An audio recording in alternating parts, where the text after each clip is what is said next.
بسم اللہ الرحمن الرحیم۔ اوکے اسٹوڈنٹس، ابھی ہم ڈسکس کریں گے نیورل ٹیوب ڈیفیکٹس کی کاؤنسلنگ۔ سب سے پہلے آپ نے وہیں سے اسٹارٹ کرنا ہے کہ پیشنٹ سے اپنا انٹروڈکشن کرنا ہے کہ میرا نام ڈاکٹر آمنہ ہے، آپ کا نام کیا ہے۔ فار ایگزامپل آپ کی پیشنٹ کا نام جو ہے وہ شبانہ ہے، صحیح؟ تو اچھا شبانہ، آپ نے اچھا کیا کہ آپ تشریف لے آئیں۔ اگر حمل سے پہلے تشریف لے آتی تو اور بھی اچھا ہوتا، ہم آپ کا علاج پہلے سے شروع کرتے۔ اچھا آپ یہ بتائیں کہ خاندان میں کوئی اور ایسا بچہ ہوا ہے؟ آپ کی شادی خاندان میں ہوئی ہے؟ آپ کو شوگر یا مرگی کا کوئی مسئلہ تو نہیں؟ ایسی صورتحال میں دوبارہ ہونے کا امکان 10% ہوتا ہے۔ ہم آپ کا تفصیل سے الٹرا ساؤنڈ کر کے بچے کی بناوٹ دیکھیں گے اور ماہر الٹرا ساؤنڈ سے مل کر کرائیں گے۔ اگر آپ اجازت دیں تو بچے کا پانی نکال کر ٹیسٹ کروا سکتے ہیں آیا کہ مرض خطرناک ہے یا نہیں۔ آپ کو روزانہ کھانے کے لیے ایک گولی، پیلی کلر کی جو گولی ہوتی ہے اس کو فولک ایسڈ کہتے ہیں، وہ دی جائے گی، جو آپ نے باقاعدگی سے کھانی ہے۔ اس کی کمی سے بچوں میں یہ نقائص پیدا ہو سکتے ہیں۔ مزید علاج کا فیصلہ ٹیسٹوں کی رپورٹ کے بعد ہوگا۔ اگر بچے میں کوئی اور نقص بھی ہوا اور پانی کا ٹیسٹ ٹھیک نہ آیا تو بچے کو ضائع کیا جا سکتا ہے، کیونکہ ایسے بچے یا تو پیدائش کے وقت سے پہلے سے ہی پیٹ میں فوت ہو جاتے ہیں، یا دوسری صورت میں اگر زندہ ہو جائیں تو نارمل نہیں ہوتے اور صرف کچھ عرصے میں ہی فوت ہو جاتے ہیں۔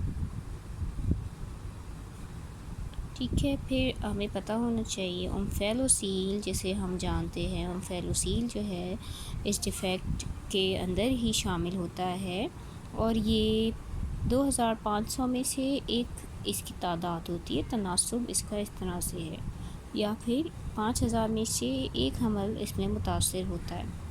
یہ پیٹ کی جو جگہ ہوتی ہے اس کی بناوٹ میں نقص ہوتا ہے۔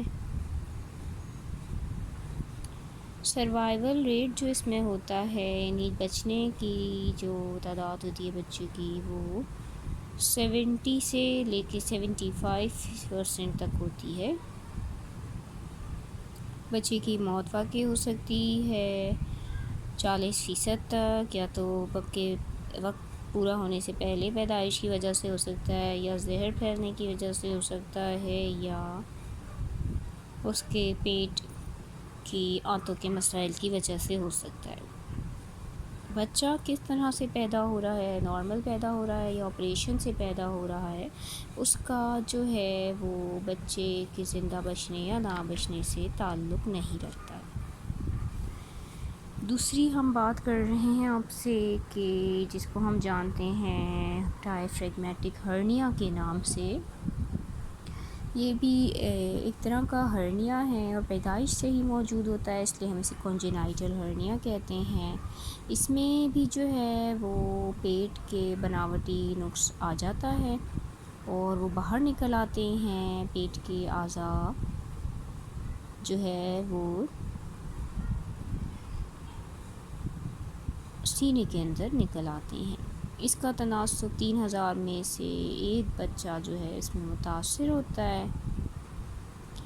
80% یہ سیدھی طرف ہوتا ہے، اور سیدھی طرف ہونے پر اس کا جو رزلٹ ہے بہت اچھا نہیں ہوتا، کیونکہ سیدھی طرف آپ کا جگر موجود ہوتا ہے۔ 50% جو ہے وہ دوسری قسم کی ایب نارمیلٹیز کے ساتھ یہ موجود ہوتا ہے۔ اس میں پھیپھڑے صحیح نہیں بن پاتے، پیٹ کے اندر بہت زیادہ پانی موجود ہوتا ہے، کیونکہ بچہ جو ہے وہ صحیح سے پانی کو جو ہے پی نہیں پاتا ہے، اور اس کے اندر جو ہے یہ ہوتا ہے کہ بچے کی پیدائش نارمل کرائی جائے یا آپریشن کروایا جائے، یہ دوسری وجوہات پر اس کا انحصار ہوتا ہے۔ اس تکلیف کی وجہ سے یا اس مسئلے کی وجہ سے جو ہے وہ ڈیلیوری نارمل یا آپریشن کا فیصلہ نہیں کیا جاتا۔ پیدائش کے بعد اس کو ICU میں رکھنے کی ضرورت پڑتی ہے، اس کو سانس کی سپورٹ دینی پڑتی ہے جب تک کہ اس کے پھیپھڑے صحیح طرح سے اسٹیبل نہ ہو جائیں، بن نہ پائیں۔ اس کے علاوہ ہائیڈروکیفیلس جسے ہم کہتے ہیں، یعنی بچے کے سر میں پانی بھر جانے کا مسئلہ یہ آ سکتا ہے۔ وہ پھر ڈیپینڈ کرتا ہے کہ کتنا زیادہ جو دماغ کے اندر موجود جگہ ہے وہ پھیل گئی ہے۔ اس میں ہم اس کو مائلڈ اور سیویئر کہتے ہیں، یعنی کم نوعیت کا اور زیادہ نوعیت کا۔ اگرچہ جو جگہ ہے وہ 10 سے 15 ملی میٹر ہے تو وہ مائلڈ نوعیت کی ہے، اور اگرچہ وہ ہے 15 ملی میٹر سے زیادہ اس کی تعداد بڑھ گئی ہے تو وہ خاصی زیادہ نوعیت کی جانی جائے گی۔ اس میں کرنا کیا ہوگا اب، یعنی کہ علاج کی طرف ہم آتے ہیں تو